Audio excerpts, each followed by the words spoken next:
Welcome back. Get comfortable. Pull the blanket a little higher. Maybe adjust the pillow just slightly. There is nothing you need to do right now. Nowhere you need to be. Nothing that requires your attention except this.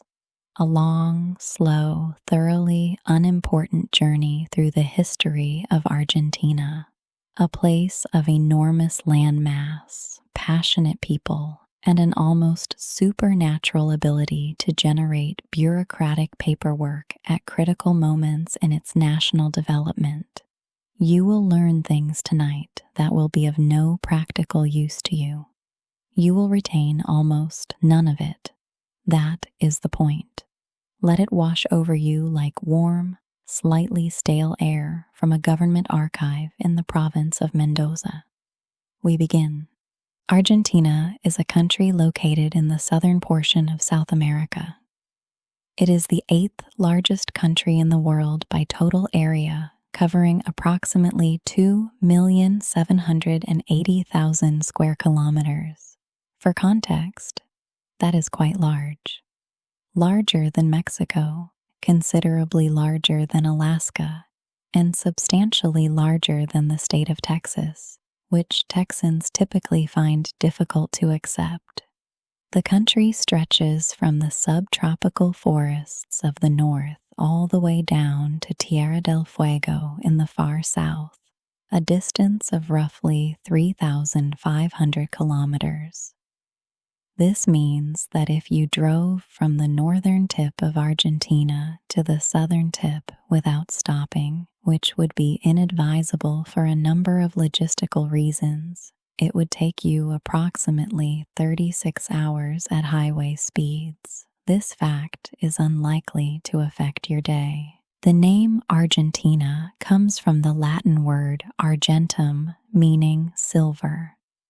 Early Spanish explorers arrived in the region hoping to find enormous quantities of silver and were, broadly speaking, disappointed. There was not very much silver. There was quite a lot of land, a considerable number of rivers, and eventually a good deal of cattle, but the silver was largely a rumor.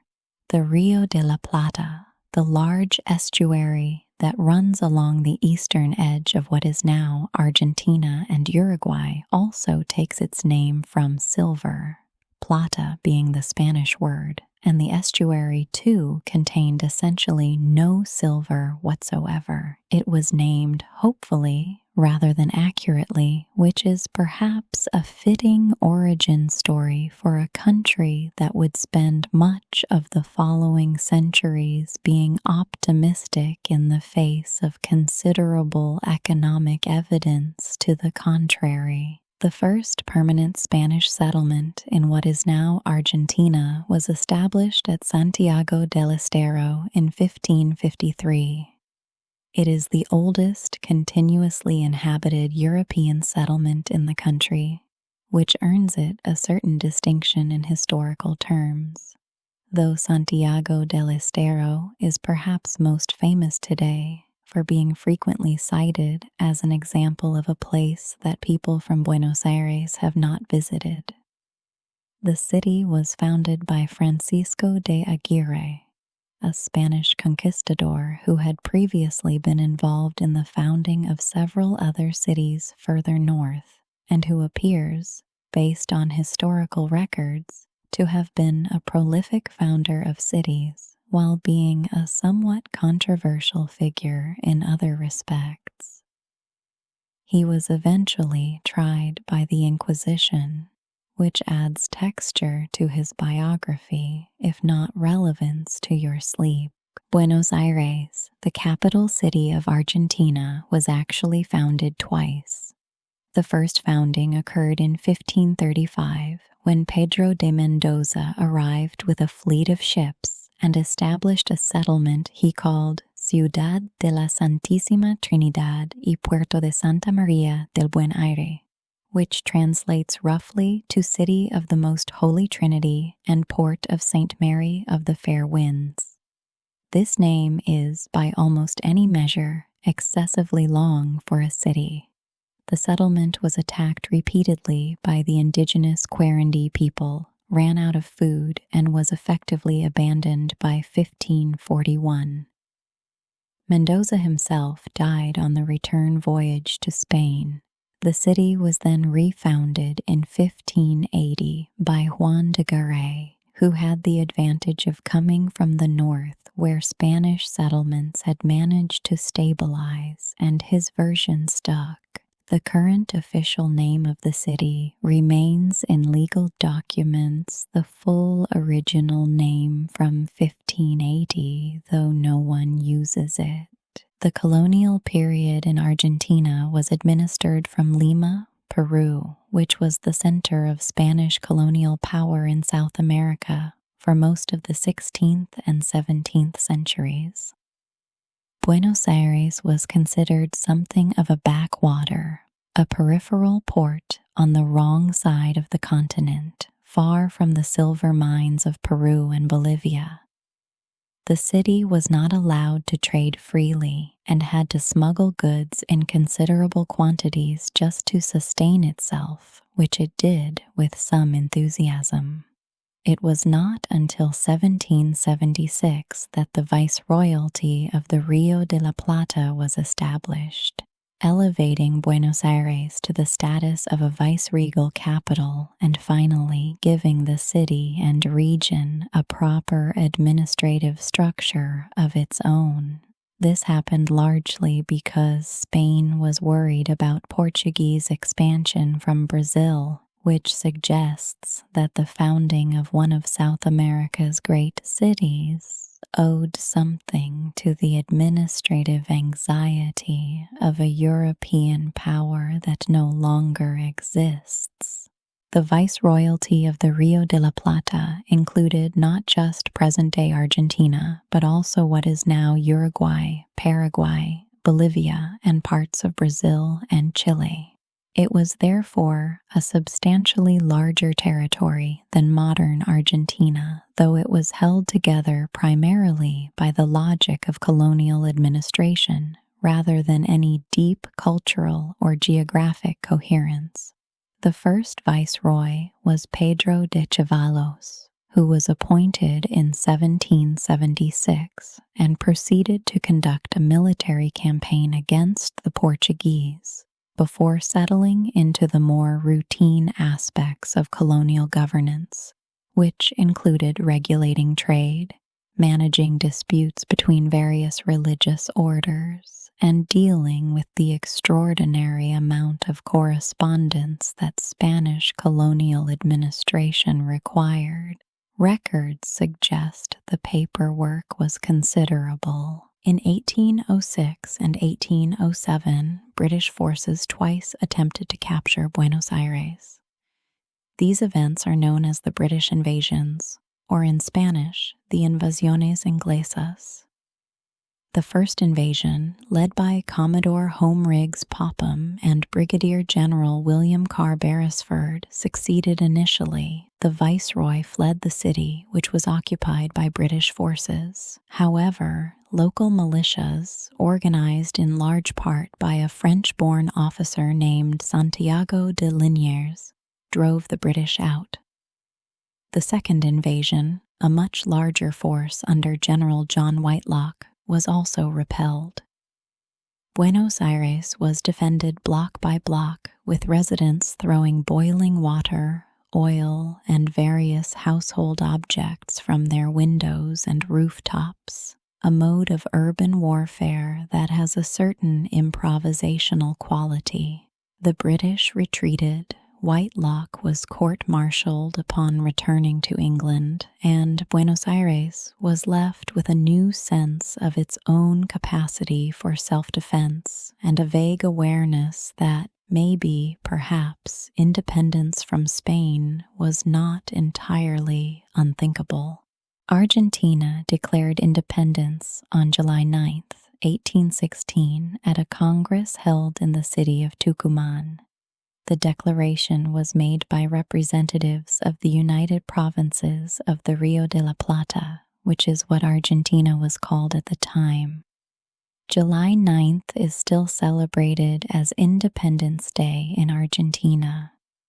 The Congress had originally been held in Tucumán because Buenos Aires was considered too politically volatile, which gives you some sense of the political temperature of the era. The declaration was read aloud to the gathered Congress in Spanish and then, reportedly, also translated into Quechua and Aymara, two indigenous languages, which was a gesture toward the broader population that was more symbolic than it was practically consequential, but is nonetheless noted in the historical record. The period following independence was chaotic. There is no other word for it. The United Provinces of the Rio de la Plata spent the next several decades in a more or less continuous state of civil conflict between two broad factions: the Unitarians, who wanted a centralized government based in Buenos Aires, and the Federalists, who wanted more autonomy for the provinces. These factions fought a great deal. The fighting was complicated by the involvement of regional strongmen called caudillos, who controlled their local areas through a combination of military power, personal loyalty networks, and a general unwillingness to accept authority from Buenos Aires. The situation was, to put it plainly, a mess, and the country did not have a stable national constitution until 1853, nearly 4 decades after independence. Juan Manuel de Rosas was a caudillo from the province of Buenos Aires who dominated Argentine politics from the 1820s until his defeat in 1852. He served as governor of Buenos Aires for most of that period, though his influence extended far beyond the provincial level. Rosas is a deeply contested figure in Argentine history. He is remembered by some as a defender of Argentine sovereignty against foreign intervention and a champion of the Federalist provinces against the cosmopolitan elite of Buenos Aires. He is remembered by others as a ruthless authoritarian who maintained power through a secret police organization called the Mazorca and who executed, exiled, and generally made life very difficult for his opponents. Both of these things are more or less accurate, which is part of why Argentine historians still argue about him. He was eventually defeated by a coalition of Brazilian, Uruguayan, and Argentine provincial forces at the Battle of Caseros, after which he fled to England, where he lived on a farm in Hampshire until his death in 1877. Hampshire is quite far from the Pampas. The Battle of Caseros, which ended Rosas's rule in February of 1852, was fought near Buenos Aires and involved somewhere between 24,000 and 50,000 troops, depending on which account you consult. It lasted approximately 3 hours. After the battle, the victorious forces entered Buenos Aires and installed Justo José de Urquiza as the new national leader.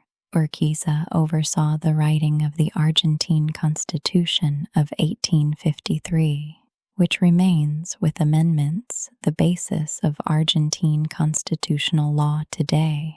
The Constitution was modeled substantially on the United States Constitution, which Urquiza's advisor, Juan Bautista Alberti, found very useful as a template. Alberti is considered one of the foundational thinkers of the Argentine state and is quoted frequently in constitutional law discussions, though he spent much of his adult life living in exile in Chile and Europe because Argentine politics in the mid-19th century were not a particularly hospitable environment for thinkers. The period from roughly 1880 to 1914 is sometimes called the Golden Age of Argentine immigration. During this time, millions of people arrived in Argentina from Europe, primarily from Italy, Spain, and to a lesser extent, Germany, France, Poland, Russia, and the Ottoman Empire. Argentina had a deliberate policy of encouraging immigration based on the idea promoted by figures like Alberti that the country needed to populate its vast, empty spaces with European settlers in order to become a modern nation.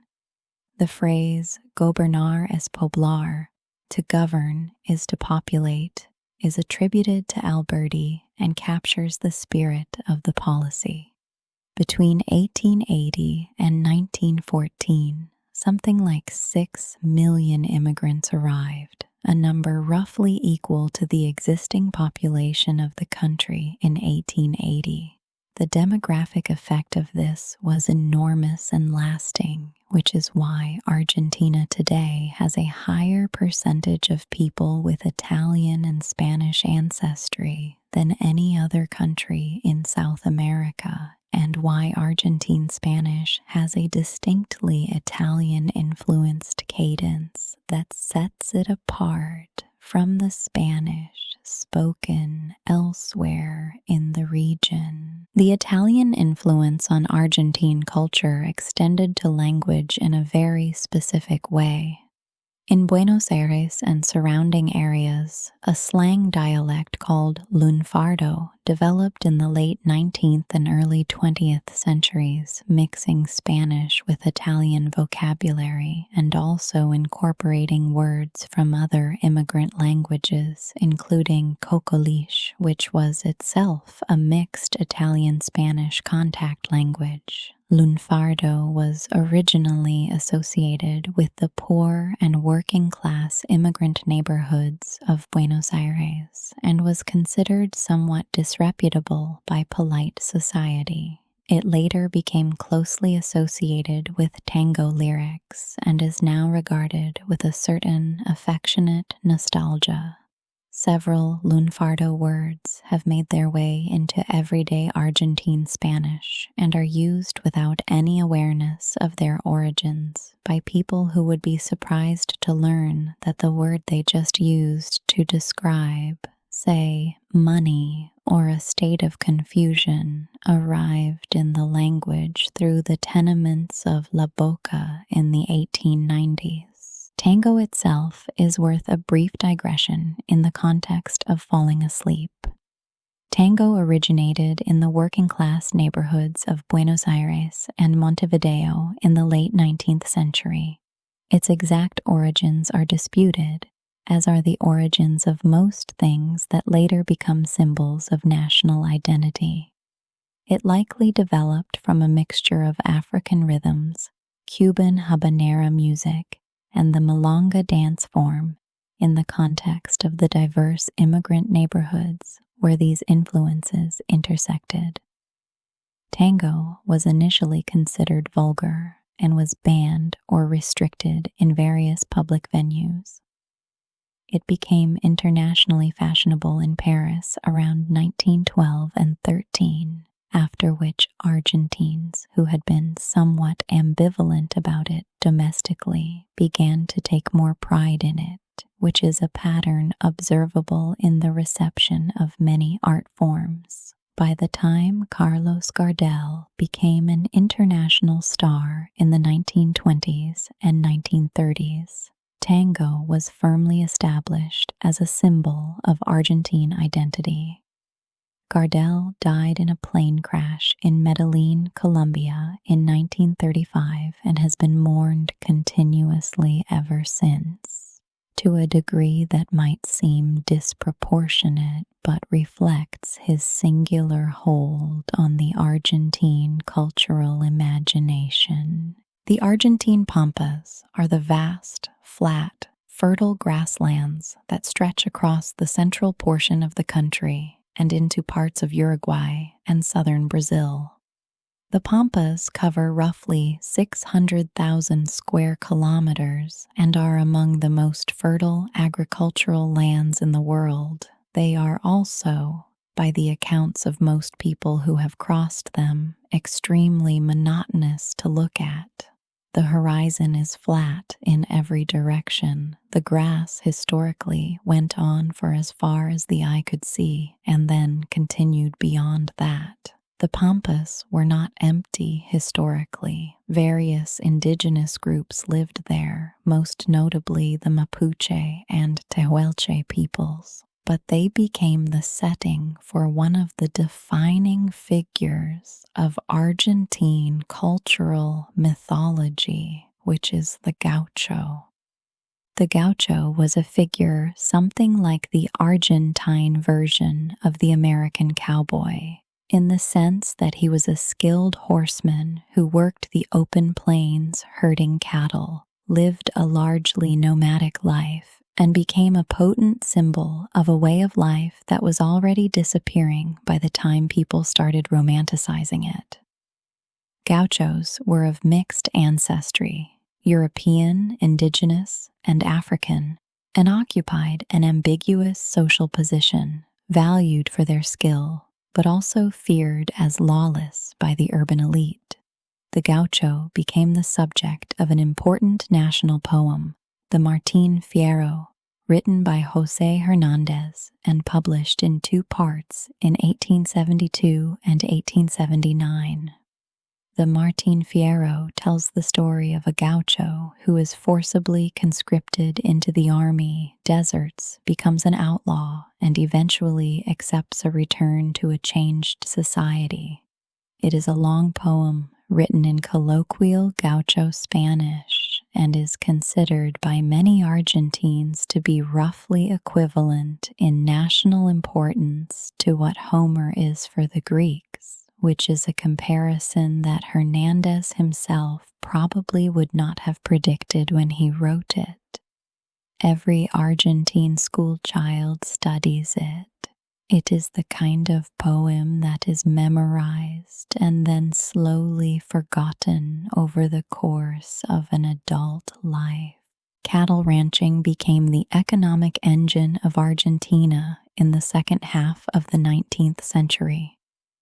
The vast herds of cattle on the Pampas provided the basis for the meat and hide export trade. And when refrigerated shipping technology was developed in the 1870s, allowing Argentine beef to reach European markets without spoiling, the export economy expanded enormously. The first successful refrigerated ship to bring Argentine beef to Europe was the Paraguay, which arrived in France in 1877 carrying a cargo of frozen mutton. This was considered a major achievement at the time. The development of the frigorificos, meat packing and refrigeration plants, transformed the Argentine economy and also created a large industrial workforce in and around Buenos Aires, which would later become the base of organized labor and eventually one of the political constituencies that supported Juan Perón. The conquest of the desert, or Conquista del Desierto, was a military campaign conducted between 1878 and 1884 by Argentine forces under General Julio Argentino Roca, aimed at extending Argentine state control over the Patagonian pampas and eliminating indigenous resistance.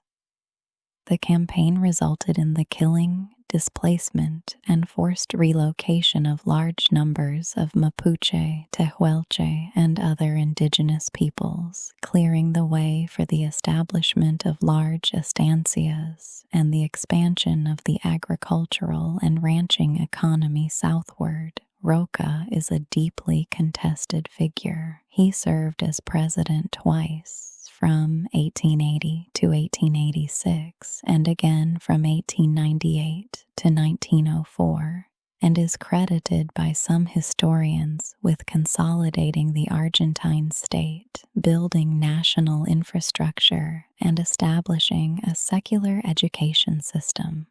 He is criticized by others, including many Mapuche descendants and indigenous rights advocates, for overseeing what amounted to a genocidal campaign. His statue stood in the center of Buenos Aires for many years and was the subject of recurring public debate and protest. In 2020, his equestrian monument in the city was removed by authorities amid renewed debate. This reflects an ongoing national conversation about how to remember figures who did things that were once celebrated and are now understood differently. Julio Argentino Roca's second presidency coincided with the period of the oligarchic republic, sometimes called the régimen, in which Argentine politics were controlled by a small landed elite, the Partido Autonomista Nacional, through a system of electoral fraud and restricted suffrage. The Sáenz-Peña Law, passed in 1912, introduced universal male suffrage and the secret ballot, fundamentally changing the political landscape.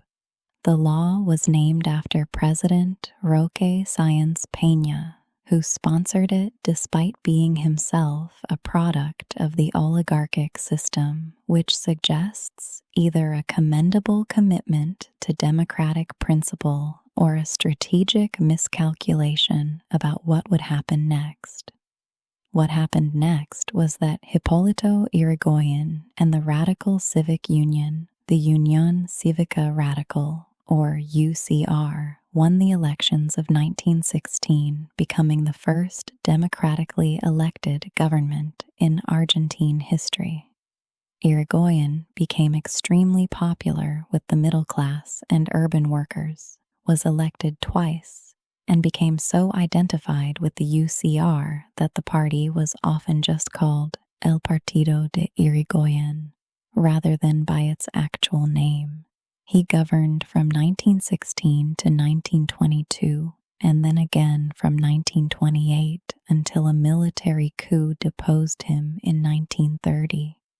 He was quite old by the time of his second presidency, in his late 70s, and there were concerns about his capacity to govern, which the coup organizers cited, among other reasons, for their actions.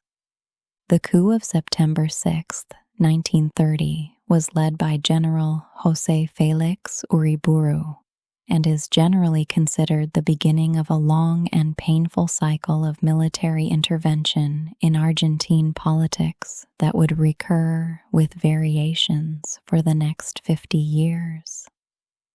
Uriburu governed for 2 years before handing power to a more conventionally conservative civilian government, but the precedent of military intervention had been established in the 20th century in a lasting way.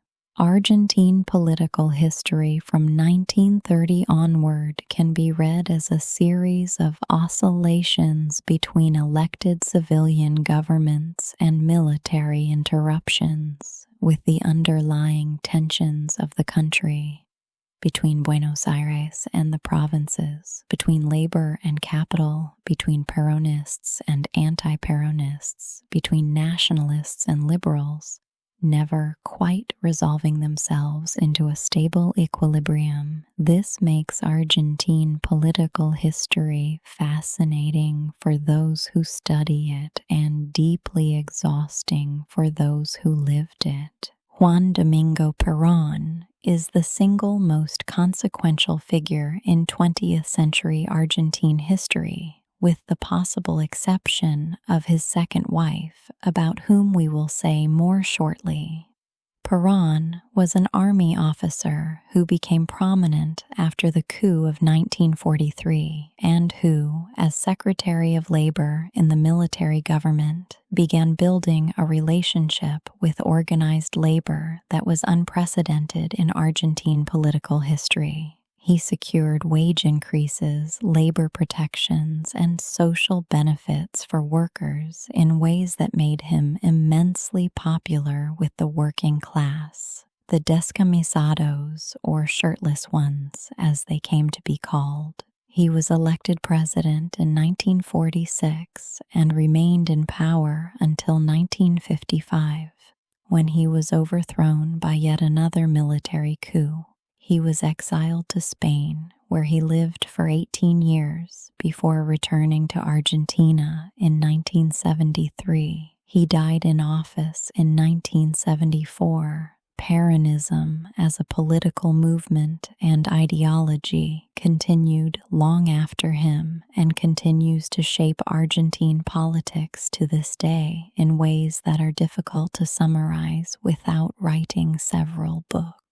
Maria Eva Duarte de Perón, known universally as Evita, was Juan Perón's second wife and the First Lady of Argentina from 1946 until her death from cervical cancer in 1952 at the age of 33.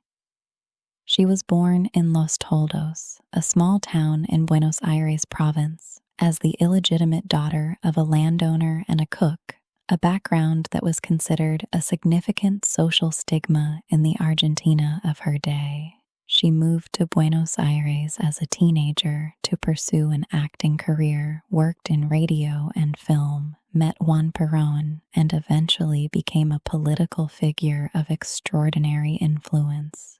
As First Lady, she headed the Eva Perón Foundation, which distributed social welfare benefits on a massive scale: homes, sewing machines, medical equipment, bicycles, and other goods, directly to the poor, bypassing existing bureaucratic structures. She campaigned successfully for women's suffrage, which was granted in 1947, and women voted for the first time in the 1951 elections, in which Juan Perón was re-elected. Evita died before the election results were fully counted and is considered a saint by many of her supporters and a demagogue by her critics, and in certain parts of Argentina, the intensity of feeling in both directions remains, 7 decades later, remarkable. After Evita's death, her body was embalmed by a Spanish doctor named Pedro Ara, who was apparently something of an expert in embalming, and the embalmed body was displayed publicly for an extended period while plans were made for a permanent monument. The monument was never built because Juan Perón was overthrown in 1955 before it could be completed. After the coup, the military government, deeply hostile to Peronism, worried about the political symbolism of Evita's body and, in one of the more unusual episodes in Argentine history, had it secretly removed, transported to Europe, and buried in Milan under a false name. The body remained in Milan for 16 years. After Perón returned to Argentina in the 1970s, the body was disinterred and returned to Argentina, where it is now buried in the Recoleta Cemetery in Buenos Aires, in a vault that is allegedly reinforced against grave robbing. The vault is one of the most visited sites in Argentina. The story of Evita's body is the kind of story that sounds made up but is extensively documented. The Recoleta Cemetery itself is worth a moment of contemplation as you settle further into sleep. It is located in the Recoleta neighborhood of Buenos Aires, which is one of the most expensive and elegant neighborhoods in the city. The cemetery was established in 1822 and covers approximately 5.5 hectares. It contains the tombs of a great many Argentine presidents, military figures, scientists, artists, and members of the social elite, organized in rows of elaborate mausoleums that look like a small city of miniature neoclassical buildings. Many of the mausoleums are extraordinarily ornate. The cemetery is considered one of the most beautiful cemeteries in the world, which is a distinction that the tombs themselves presumably do not appreciate. Thousands of cats live in the cemetery and are cared for by volunteers. No one is entirely sure how the cats got there in the first place. Argentina has had a complicated and often painful relationship with its own military during the 20th century. The coup of 1976, which overthrew the government